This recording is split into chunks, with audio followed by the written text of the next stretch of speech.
hindi siya matamis.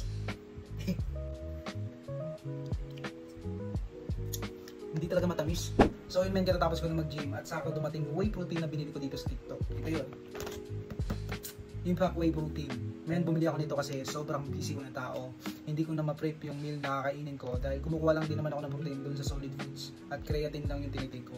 Pero dahil nga sa sobrang busy na, hindi ko na siya ma-prep ng maayos at kulang-kulang na rin talaga sa oras, bumili na ako nito ng Impact Whey Protein. Meron na siyang 24 grams protein per serving na yan and 14 containers per serving. So parang 2 linggo mo na ito magagamit. So pag nawala ka lang, pwede ka nang bumili. So ito kulang to pag isa lang binili mo talaga.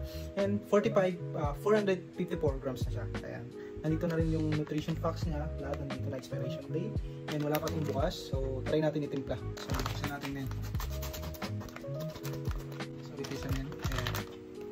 Yan load niya. Oh. Laman niya. Ito ko. Ayan. So may kasama na siyang scoop. Ang pwede mong gamitin. Tikman natin men. Kuha tayo ng isang scoop. Ayan. Yan, isang scoop niya.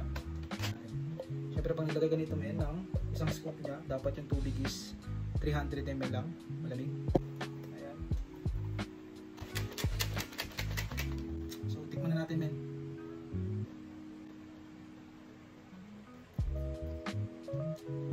Hindi siya matamis.